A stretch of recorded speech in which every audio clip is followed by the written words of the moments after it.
Hello, everybody. And this is Dr. Amanda Helman. I'm so glad that you're part of the coursework, especially looking at the trauma recovery course, unless there's other courses you have and you selected this. And we'll be looking at soul care and really our mastermind of thinking. And soul care is really self-caring, meaning how we take care of our soul is how we take care of ourselves. What is metacognition? Because this is so important when we're thinking about mindset and care. And metacognition is thinking about one's own thinking. Meta, then we have cognition, thinking about our thinking. How are we thinking? What's in our head? Awareness and understanding of one's own thought processes. It's also executive functioning skill.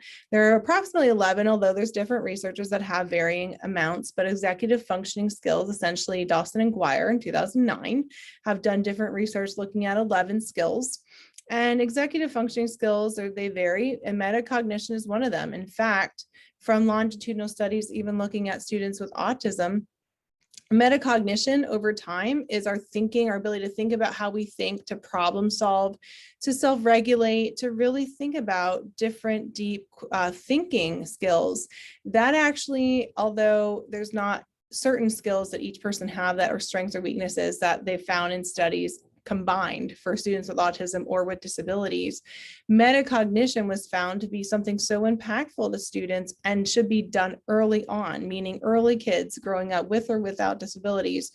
Looking at metacognition is thinking about how we think and problem solving, and starting to teach kids this skill early, in fact, will help with post-school outcomes and outcomes in job, or how to do different things or be in part of situations that could be stressful, but we're thinking on how to solve them. And so it is really fascinating and important skill for us to have. When we think about how to use metacognition, this could be in schools when we're thinking about teaching kids problem solving, whether it's for different situations in math or academics, or even in the counseling or mental health fields, when we're thinking, how can we reframe things? Or even leadership. We have old and new thinking. And old thinking, let's say, for example, we have, I am trying to go. And we think about language. I am trying to go really means I can't, or I'm not really going to do it. That's a hidden belief, right? There's something that's blocking us from doing something, whether it be other emotions as well, such as fear, anxiety, or just really shutting down. But new thinking is, I am going now. Notice it's a verb, it's an action. It's saying, I am going now. It's an action to act. Or I can't do that. That could be about unbelief, not believing in oneself, esteem, not thinking they're capable. And instead, the new thinking is, I am going to paint my nails. That's an action. I am going to paint my nails. I am in the process of doing something. So the reframing sheet will be available to you. You can look at that as part of the guide and thinking about your reframing. And even this week, what are you thinking, or what are the words you're using, the language that may be hindering that new thinking?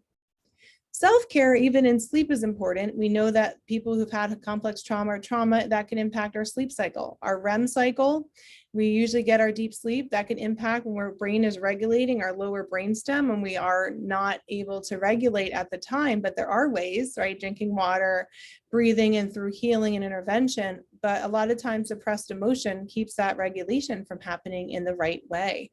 And so here are just some self-care tips. I have this sheet for you, so you can look at that and pick things that you like or perhaps add to the list. But organic cherry juice, so I have like a different thing called Purium, and that's like part of my health thing, and I've really enjoyed that. But that helps with deep rest and resting your body, and lots of healing and sleep overnight. Stretching, again, depending what you do at night, right? If you're doing a lot of heavy duty stretching, that may make you more alert, but there may just be some stretching of the neck or whatnot before you go to bed so that your neck is ready for that long stretch of sleep. Journaling and creating lists that maybe if you're thinking about it during the night, you may want to just create the list so you don't have to think about it later. Instrumental music, calming, that may get you ready for bed, just thinking of that soothing music. Bilateral patterning can be just tapping your knees or tapping your body left and right. It helps to release emotions and just helps your body calm down, which really helps your parasympathetic nervous system, which is really helping calm down from the day. Breathing out to calm nerves, so just breathing out, because that actually calms down our system rather than make it more excited. And then you could read a technical article or information. That really slows us down. And especially at night when we're tired, when we may not know we're tired, that'll help. If we're reading something very technical, we're going to get tired quick, right? Because our body's using taxing information and it's going to, right? So how many of you have used that where you start to read something at night, but you know it's not going to work because you're tired. So certainly those are some examples of self-care. When we're thinking of self-care and sleep, we want to think about the whole being, right? So we want to look at exercise. And when you're just thinking about whole self-care and sleep, it is important just to really think about how are you sleeping and taking note of that.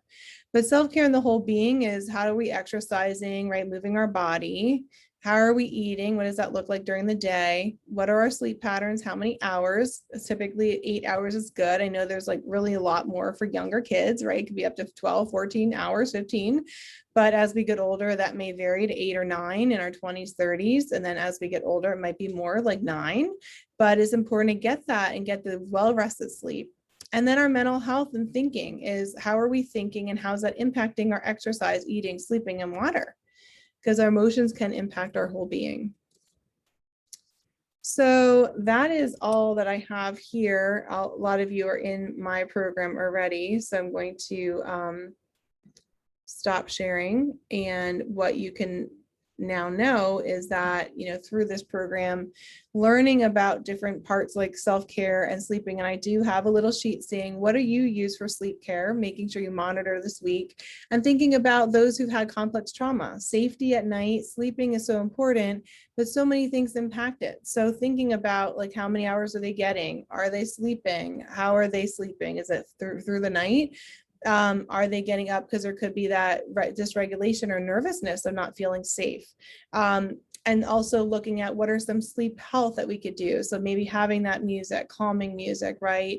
Different journaling, things that they could do before and after, and that'll help. So thinking about that and picking that, and perhaps even for you, if you're just listening and learning about complex trauma, what has stood out for you about sleep, and what can you be more mindful of?